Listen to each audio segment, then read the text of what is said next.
Now, Washington Mornings on the Mall. 105.9 FM. And AM 630. WMAL.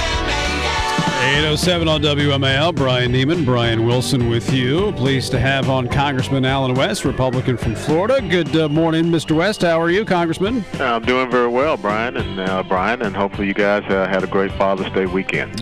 We did, and yours went well, I hope? It did, absolutely did, so no complaint. I know you are taking part in the second Conservative Black Forum, Economic Empowerment in the Black Community.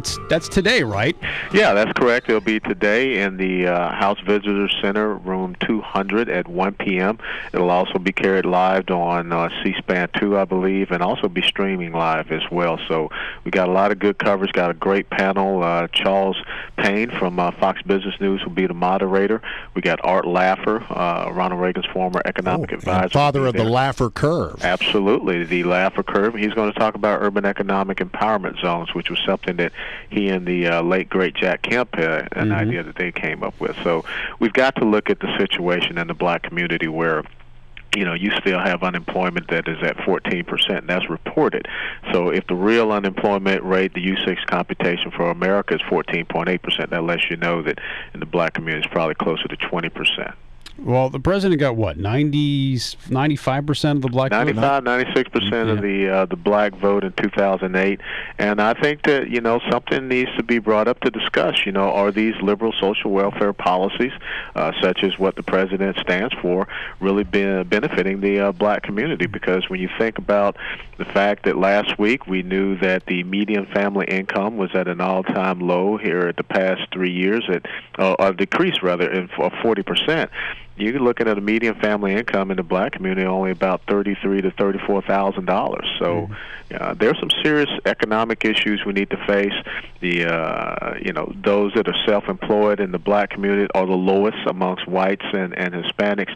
So somehow we've got to look at free market solutions that we can get small business growth in the black community and revitalize our urban communities, or else we're not going to be able to turn around the economic situation in America. Okay, on Friday, the President of the United States goes to the Rose Garden and announces that he wants to selectively enforce the nation's immigration laws and makes a decision that certain people will not be deported. How do you feel about that?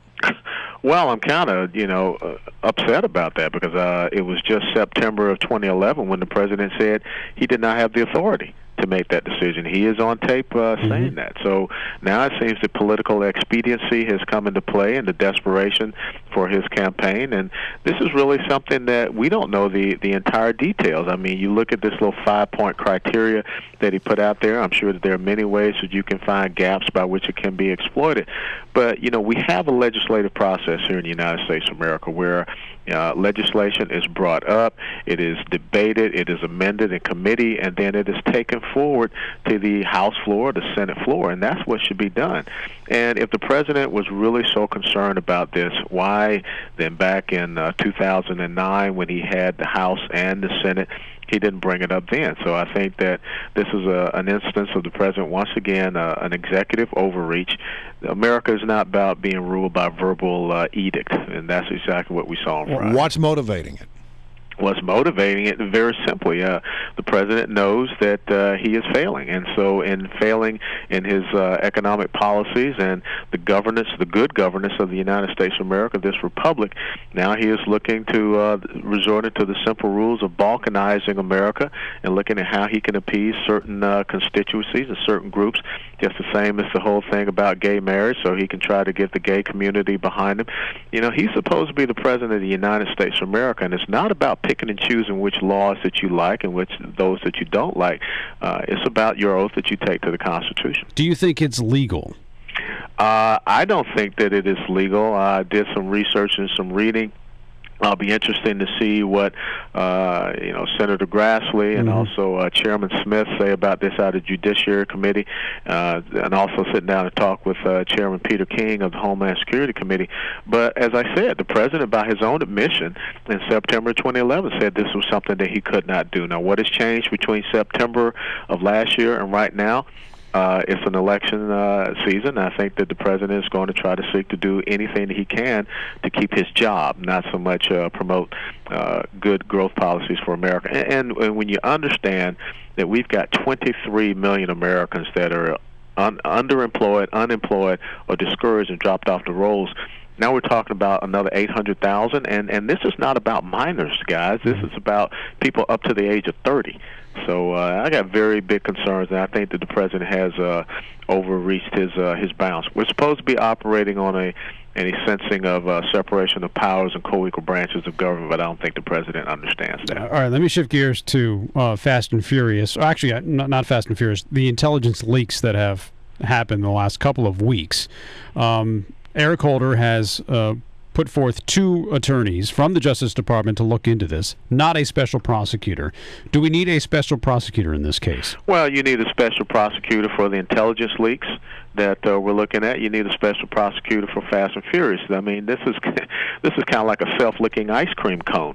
If you're asking him to create his own prosecutors to look at himself, I can guarantee you that they're not going to find anything. So I think that we do need to have outside individuals in both of those cases, Fast and Furious, and also the intelligence leaks that are coming in and looking at what's going on in this administration. Self-licking ice cream cone? I haven't heard that before. That's pretty good. That's a military term. I must use be. It a lot. All right, speaking of the military, the Muslim Brotherhood won the Egyptian election over the weekend, but the Egyptian army or the Egyptian military is still kind of holding power. Yeah. Is it in our best interest for that military to hold the power? How concerned should we be about what's going on in Egypt right now? Well, this is, one of those instances where we didn't think about the deposing of Hosni Mubarak, who would fill the gap. I will tell you that it's the devil in the deep blue sea scenario. The Muslim Brotherhood is not an organization that you want to have in control of the largest Arab country in the world, and that's Egypt. We know their history. We know what they stand for. We know the type of policies. You can just read their charter. But then, of course, for those young people that wanted to have democratic reforms in Egypt, they have to be very concerned about it. Looks like it's moving toward a military dictatorship. But I'm sure that those in the military are very concerned about the Muslim Brotherhood and the type of unrest and the emergence of a Sharia type of state.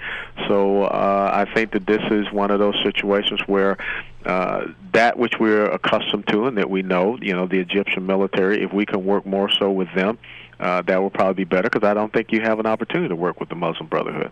All right, Congressman West, we greatly appreciate you joining us. Always a pleasure, and please, again, tune in to the second Conservative Black Forum, which will focus on urban economic development, and that will be from 1 to 3 p.m., and it'll be carried live on C-SPAN 2. There you go. All right, Congressman.